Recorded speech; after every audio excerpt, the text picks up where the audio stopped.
تسلیما۔ اللہم صلی علی سیدنا و نبینا و شفیعنا و مولانا محمد وعلی آل محمد وبارک وسلم۔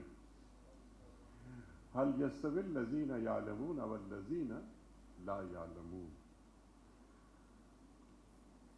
محترم بلکہ استاد محترم ڈاکٹر حماد لکھی صاحب، معزز علماء، عزیز طلباء، السلام علیکم۔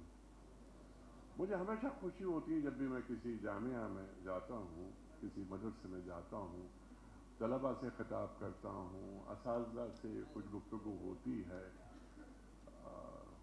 کچھ درد دل رکھتا ہوں، کوشش کرتا ہوں۔ ڈاکٹر حماد لکھی صاحب کی گفتگو میں بڑے غور سے سن رہا تھا۔ توحید پہ جو گفتگو ہوئی وہ تو بنیاد ہے ہماری، وہ تو بنیاد ہے ہماری۔ عقیدہ مضبوط ہے، عقیدہ الحمدللہ اللہ کی طرف اپنا رخ بالکل سیدھا رکھا جائے۔ انی وجہت وجہ للذی فطر السماوات والارض حنیفا۔ ابراہیم علیہ السلام، ان صلاتی و نسکی و محیای و مماتی للہ رب العالمین۔ یہ بھی قرآن کریم ہمیں بتاتا ہے کہ یہ جو میری نمازیں ہیں، میری عبادتیں ہیں، میری قربانیاں ہیں، میری زندگی ہے، میری موت ہے، سب اللہ کے لیے ہے۔ جب سب کچھ اللہ کے لیے ہے تو میرے پاس کیا ہے؟ اللہ بس باقی ابس، اللہ بس باقی ابس۔ آج کا دن طلبہ کی زندگی میں بڑا اہم دن ہوتا ہے، خاص طور پر یہ معزز اساتذہ کرام تشریف فرما ہے، دیگر علماء تشریف فرما ہے، پوری زندگی کتاب اور قلم کے ساتھ جڑی رہتی ہے، لیکن اب آپ نکلیں گے، اب آپ آگے جائیں گے، لمبا ٹریک ہے۔ اور میں نے بھی آیت پڑھی کہ هل يستوي الذين يعلمون والذين لا يعلمون۔ جن کے پاس علم ہے وہ اور جن کے پاس علم نہیں ہے وہ دونوں برابر کیسے ہو سکتے ہیں؟ آپ صاحبان علم ہیں، اور یہاں پر علم حماد لکھی صاحب جیسے اساتذہ یہاں تشریف فرما ہے کہ علم میں اور العلم میں کیا فرق ہے وہ بھی آپ حضرات جانتے ہیں، اور جو ہم نے اساتذہ سے اپنے سیکھا ہے۔ تو یہ علم کیا ہے؟ سرکار دو عالم صلی اللہ علیہ وآلہ وسلم کی محفل ہے۔ ایک صحابی نے سوال کیا کہ یہ علم کسے کہتے ہیں؟ یہ علم کسے کہتے ہیں؟ تو اللہ کے رسول صلی اللہ علیہ وآلہ وسلم ارشاد فرماتے ہیں کہ العلم مخافت اللہ، علم خدا خوفی کا نام ہے۔ علم خدا خوفی کا نام ہے۔ خدا خوفی کسے کہتے ہیں؟ قرآن کا فرما رہا ہے کہ انما یخشی اللہ من عبادہ العلماء۔ اب یہاں صاحبان علم، ان صاحبان علم کے دلوں میں ہی اللہ کی خشیت ہوتی ہے۔ علماء یہاں جس کانٹیکس میں قرآن کریم میں یہ آیت آئی ہے تو کیا وہ قرآن و حدیث کے علماء کے تعلق سے آئی ہے؟ نہیں آئی۔ آپ سب جانتے ہیں اہل علم ہے۔ تو وہ علم جس علم میں توحید شامل نہیں، وہ سب کچھ ہو سکتا ہے، علم نہیں ہو سکتا۔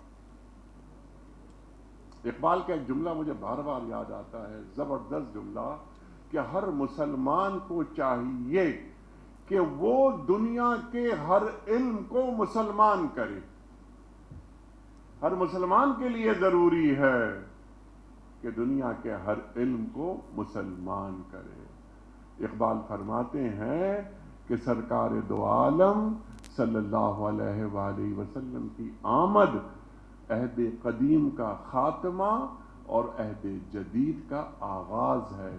یہ میرے سامنے جو بچے بیٹھے ہوئے ہیں یہ عہد جدید ہیں۔ یہ عہد جدید ہے. دین کبھی پرانا نہیں ہوتا, شریعت کبھی پرانی نہیں ہو سکتی. قرآن کریم تا قیامت ذہن انسانی کی امامت کرتا رہے گا, لیکن جوڑنا ہے اسے عہد سے. آپ جامعہ ابی بکر کے اسٹوڈنٹس ہیں, بڑی شاندار جامعہ, جہاں علوم کے جو مختلف خزانے ہیں وہ آپ تک منتقل کیے جاتے ہیں. ایک سوال میں آپ کی خدمت میں رکھتا ہوں, جس پر آپ نے بہت کام کیا ہے, اس بات کو لے کر آگے چلیں کہ دین کا ورلڈ ویو کیا ہے. ہمارا دین تو مکمل ہے نا. الیوم اکملت لکم دینکم واتممت علیکم نعمتی ورضیت لکم الاسلام دینا. کسی بھی رسول نے, کسی بھی پیغمبر نے دین کی تکمیل کا اعلان نہیں کیا ماں سوائے ہمارے پیغمبر محمد مصطفیٰ احمد مصطفیٰ صلی اللہ علیہ وآلہ وسلم کے. ہمارا کتنا بڑا اختصاص, ہم پر اللہ کا کتنا بڑا فضل ہے, ہم پر اللہ تعالیٰ کی کتنی بڑی رحمت ہے کہ ہم اور آپ جس قرآن کو پڑھتے ہیں, یعنی اپنی کتاب کو پڑھتے ہیں, ہم قسم کھا کر یہ بات کہہ سکتے ہیں کہ یہ وہی کتاب ہے جسے میرے اور آپ کے رسول نے پڑھا صلی اللہ علیہ وآلہ وسلم. کیا کسی اور نبی کا امتی, کیا توریت کے ماننے والے, انجیل کے ماننے والے کیا قسم کھا کر یہ بات کہہ سکتے ہیں کہ وہی کتاب پڑھ رہے ہیں جو ان کے رسول پر نازل ہوئی تھی؟ کتنا بڑا مقام, کتنا بڑا منصب اللہ تعالیٰ نے ہمیں دیا, لیکن ذمہ داریاں, یہ ذمہ داریاں ہیں نا. ہم اور آپ یہ سنتے ہیں, اکثر سنتے ہیں کہ ہم اس رسول کی امت ہیں صلی اللہ علیہ وآلہ وسلم کہ جس کی امت میں شمولیت کی دعا انبیاء نے کی, انبیاء نے کی. ہمیں یہ مقام گھر بیٹھے آج سے حاصل ہو گیا, لیکن یہ شہادت گہے الفت میں قدم رکھنا ہے. لوگ آسان سمجھتے ہیں مسلمان ہونا. ایک عام مسلمان ہے جو مجھ جیسا عام مسلمان, آپ جیسا خاص مسلمان جس کے پاس علم ہے.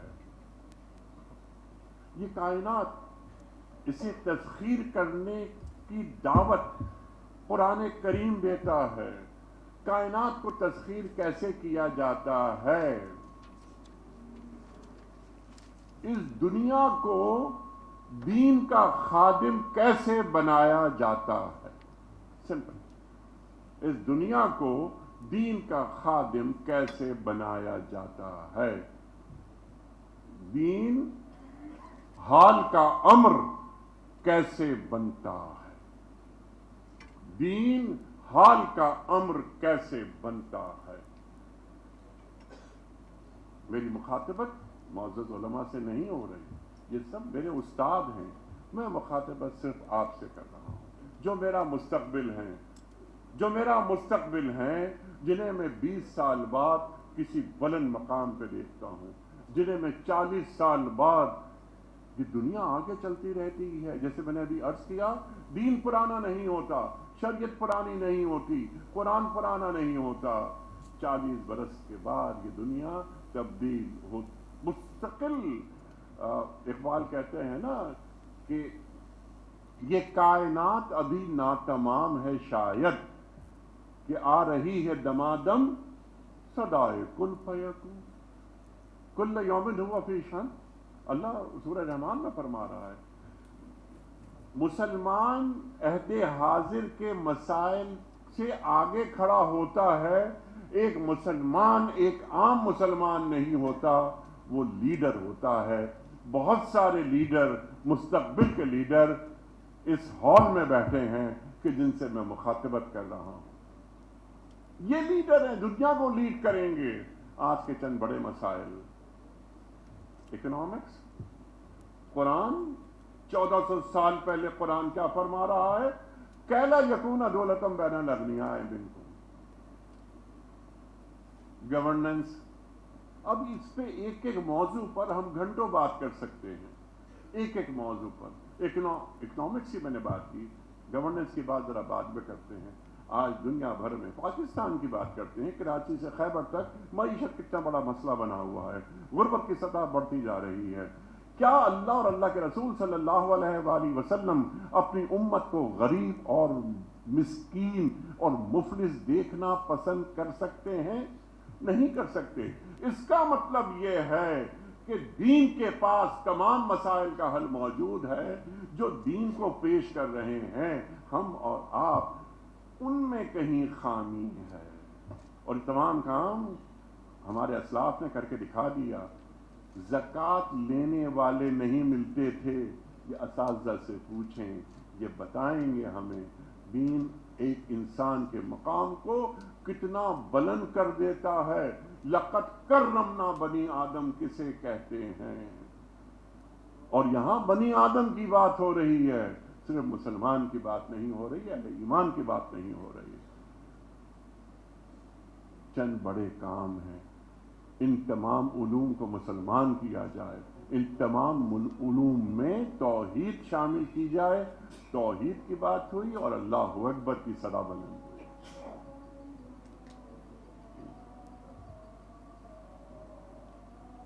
ہوئی۔ کیا مطلب ہے اللہ اکبر کا؟ کیا مطلب ہے اشہد ان لا الہ الا اللہ کا؟ کیا مطلب ہے اشہد ان محمد رسول اللہ کا؟ ایک عام آدمی اذان سن لیتا ہے، لیکن آپ جیسے علماء جب اذان کی آواز سنتے ہیں تو بتاتے ہیں، آپ لوگوں تک پہنچاتے ہیں، لوگوں تک یہ پیغام، یہ بات کہ اللہ فرما رہا ہے کہ بڑا صرف اللہ ہی ہے، اللہ کے سوا کسی کی کبریائی نہیں ہے۔ لیکن کبریائی کے معنی کیا ہیں؟ کیا اللہ ہمیں زندگی کے ہر شعبے میں بڑا نظر آتا ہے؟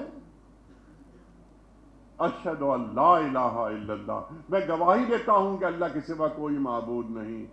گواہی غائب میں نہیں ہوتی، گواہی حاضر میں ہوتی ہے، گواہی حاضر میں ہوتی ہے۔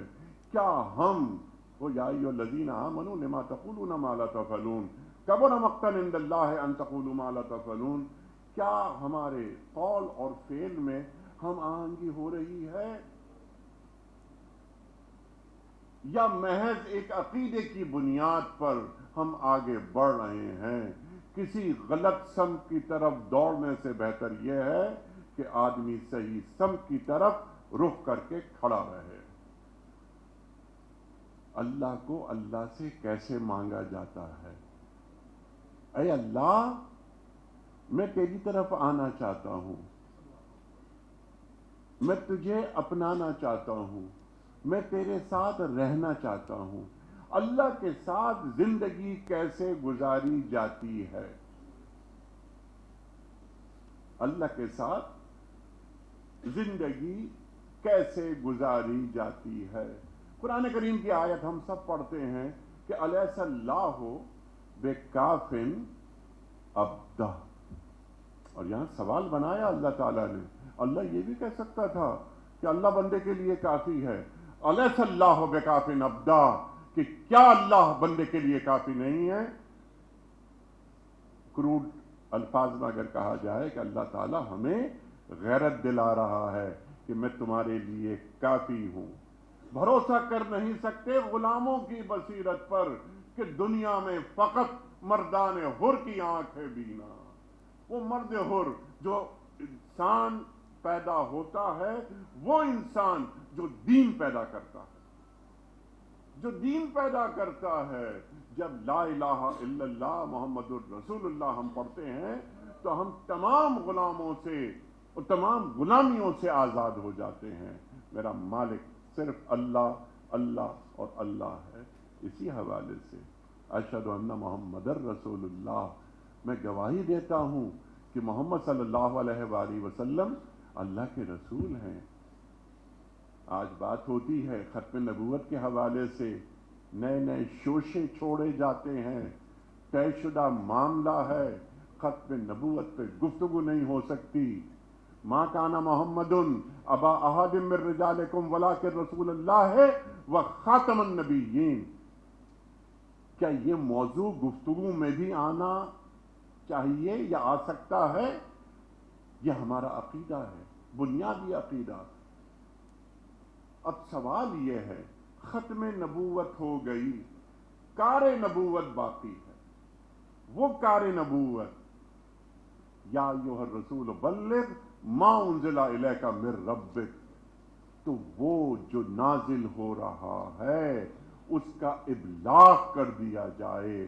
اس کام کے لیے ایک بڑا کینوس درکار ہے۔ دین کے ورلڈ ویو کی میں نے بات کی، دین کا ورلڈ ویو درکار ہے۔ آپ اس کام کو لے کر آگے بڑھیں، دنیا کے ہر علم کو مسلمان کریں، دنیا تک یہ بات پہنچائیں کہ دین، آج دنیا شدید پیاسی ہے، دنیا کے پاس اپنے مسائل کا حل نہیں ہے۔ اگر مسائل کا حل کوئی پیش کر سکتا ہے تو صرف اور صرف ہمارا دین ہی پیش کر سکتا ہے۔ اگر ہمارا دین، جو کہ ہمارا ایمان ہے، پیش کر سکتا ہے تو کیا وجہ ہے کہ ہماری بات آگے تک نہیں جا رہی؟ دیکھیے، پیغام میں کوئی کمی نہیں، شاید غلطی پریزنٹر سے ہو رہی ہے، شاید غلطی ہم سے ہو رہی ہے، ہم دنیا تک بات نہیں پہنچا پا رہے۔ ہم جو دنیا امن کی بات کرتی ہے، دنیا معیشت کی بات کرتی ہے، دنیا گڈ گورننس کی بات کرتی ہے، کس کے پاس ہے یہ گڈ گورننس؟ ہمارے پاس ہے۔ لیکن ادعو الی سبیل ربک بالحکمہ والموعظۃ الحسنہ وجادلہم باللتی ہی احسن۔ طریقہ قرآن کریم بتاتا ہے، ہم اپنی بات کو پیش کرنے کے مکلف ہیں، لیکن کس انداز سے بات پیش کی جائے، اور کیا میں اس لائق ہوں کہ میں دین کی نمائندگی کر سکوں؟ مجھے پہلے روسٹرم پہ کھڑے ہونے سے پہلے مجھے سوچنا چاہیے، ایک عالم دین کو، ایک دین پیش کرنے والے کو، خاص طور پر اگر میں واشنگٹن میں کھڑا ہوں، اگر میں لندن میں کھڑا ہوں، کہ کوئی بھی سوال آ سکتا ہے، اس سوال کا جواب دیتے ہوئے مجھے ایف اور بٹس کا سہارا نہیں لینا، کیونکہ دین آتا ہے دندناتا ہوا، دین کو ہکلانا نہیں پڑتا، دین پیش کرنے والے کے لہجے میں دراڑ نہیں پڑتی۔ ہمیں فخر ہے اس بات پر کہ ہم سرکار دو عالم صلی اللہ علیہ وآلہ وسلم کے امتی ہیں، اور ہمارے پاس علم کی کمی نہیں، لیکن علم کو جدید تقاضوں سے، آج کے انسان تک اپنی بات کو ایسے پہنچانا کہ وہ ہماری بات سن کر اپنے کان دھرے اور کہے کہ ہاں، یہ وہی پیغام ہے، یہ وہی دوا ہے جس کی میں تلاش میں تھا۔ اس کام کے لیے آپ سے زیادہ مناسب کون لوگ ہوگا؟ اللہ تعالیٰ نے آپ کو منتخب کیا ہے، آپ اللہ تعالیٰ کا انتخاب ہیں۔ اللہ تعالیٰ نے آپ کے سینوں کو قرآن کریم اور قرآن کریم کے علوم سے منور کیا۔ تو کیا اللہ تعالیٰ کو نہیں معلوم؟ اللہ تعالیٰ مدبر بھی ہے نا، اللہ تعالیٰ جانتا ہے ہمیں۔ الا یعلم من خلق، اللہ فرماتا ہے نا قرآن کریم میں کہ کیا وہی نہیں جانے گا جس نے پیدا کیا ہے؟ وہ جانتا ہے کہ یہ نوجوان کتنا آگے کا سفر کریں گے، اور یہ نوجوان میرے دین کے سفیر بنیں گے، اپنے قول کے ذریعے بھی اور اپنے علم کے ذریعے بھی۔ میں آپ سب کا بڑا شکر گزار۔ میں ایک اور بڑی خوشی مجھے اس بات کی ہے کہ آج آپ لوگوں نے میری ملاقات ڈاکٹر حماد نقوی صاحب سے کرا دی۔ ڈاکٹر صاحب میرے استاد ہیں، اور ہم ہمارے قدیم تعلق ہے ہمارا الحمدللہ، اور ہم نے ڈاکٹر صاحب سے بہت سیکھا ہے قرآن کے حوالے سے۔ آپ سب کا بہت شکریہ۔